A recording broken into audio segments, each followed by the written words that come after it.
देश के प्रधानमंत्री नरेंद्र मोदी ने जो नोटबंदी का फैसला लिया है वह आम जनता के हित में है। कुल्लू के परिधि गृह में पत्रकारों को संबोधित करते हुए मंडी संसदीय क्षेत्र के सांसद रामस्वरूप शर्मा ने ये शब्द कहे। उन्होंने कहा कि देश में 2 लाख से ज्यादा एटीएम है तथा सोमवार से इन अधिकतर एटीएम में से 500 और 2000 के नए नोट निकलने शुरू हो जाएंगे। कुल्लू में मीडिया से मुखातिब होते हुए सांसद रामस्वरूप शर्मा ने कहा कि अब लोगों को बैंकों से धन जमा करवाने और निकालने में दिक्कतें पेश नहीं आएंगी। रामस्वरूप शर्मा ने कहा कि देश भर में भ्रष्टाचार, कालाधन, आतंकवाद और नक्सलवाद को जड़ से खत्म करने के लिए इस तरह के कठोर फैसले लेने की जरूरत थी। साथ ही इस फैसले ने हवाला कारोबारी जो देश की अर्थव्यवस्था को कम करने में लगे हुए थे, उनके सपने भी समाप्त कर दिए हैं। रामस्वरूप शर्मा ने दावा किया कि इस फैसले के बाद बैंकों में धन होने से विकास के नए आयाम स्थापित होंगे और आम जनता तक विकास की लौ पहुंचेगी। साथ ही उन्होंने केंद्र की पिछली यूपीए सरकार के कार्यकाल पर सवाल उठाते हुए कहा कि उस समय बैंकों का एनपीए 1.25 लाख करोड़ रुपए हो गया था। देखिए, आज जो इस कदम का जो विरोध कर रहे हैं, आज इस कदम से उठाने से आज जम्मू कश्मीर में पत्थरबाजी खत्म हो गई है। जो हमारे सैनिकों पर पत्थर मारा करते थे, नागालैंड म्यूजियम में और इन जो उत्तर पूर्वी राज्य हैं जहाँ आतंकवाद था, वो उग्रवादी, अलगाववादी आज कैंपों को छोड़कर भाग खड़े हुए हैं। इस निर्णय से जहाँ ये काला धन, आतंकवाद, भ्रष्टाचार जिसको लेकर देश दुखी था, पीड़ित था, महंगाई को लेकर देश दुखी था, आज इस कदम को उठाने से तमाम चीज़ों से छुटकारा मिला है।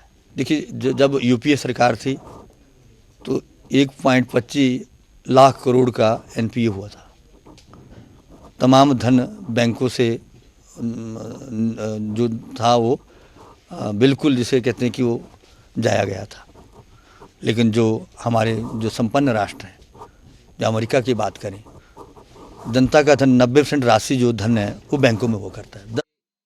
उन्होंने इस फैसले से आम जनता को आ रही परेशानियों को लेकर कहा कि प्रधानमंत्री ने इस समस्या से निजात पाने के लिए आम जनता से केवल 50 दिनों का सहयोग मांगा है, जिसके बाद भविष्य में इसके अच्छे परिणाम लोगों को मिलेंगे। उन्होंने कहा कि इस फैसले के बाद विश्व भर में इस फैसले की प्रशंसा की जा रही है। शर्मा ने कहा कि दूसरे विकासशील देशों में जनता का 90% धन बैंकों में रहता है, जबकि इसके विपरीत भारत में आज तक 90% धन जनता के पास ही रहता था, जिससे देश के विकास को गति नहीं मिल पाई थी। लेकिन भारत का 90% जो धन था वो जनता के पास था। यानी आज ये पैसा बैंक में जाएगा तो विकास के नए नए आयाम स्थापित होंगे। आम व्यक्ति, गरीब व्यक्तियों को इन योजनाओं का लाभ मिलेगा और ये जो भ्रष्टाचार, आतंकवाद, महंगाई, ये सारी चीज़ें खत्म होने वाली है। आज इसकी प्रशंसा आम वर्ग को, दिक्कतें आई हैं। एक बहुत बड़ा साहसिक फैसला माननीय प्रधानमंत्री ने लिया था, एकदम लिया था उन्होंने। अब ये जो दिक्कतें आई हैं इससे कई वर्गों को कष्ट हुआ है, लेकिन माननीय प्रधानमंत्री ने पूरे राष्ट्र से अनुरोध किया, मुझे 50 दिन दीजिए, मैं इस काम को ठीक करूंगा।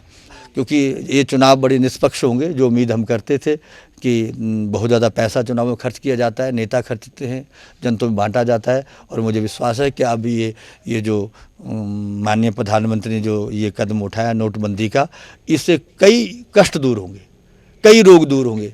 ये मान के चलिए, चाहे चुनावों के रोग थे, चाहे सीमाओं के रोग थे, चाहे महंगाई के रोग थे, इस एक ही कदम से कई राष्ट्र विरोधी तत्व जो है आज हाशिए में खड़े हैं। उन्होंने कहा कि अब बैंकों में धन होने से देश में विकास के नए आयाम स्थापित होंगे। ब्यूरो रिपोर्ट, के चैनल।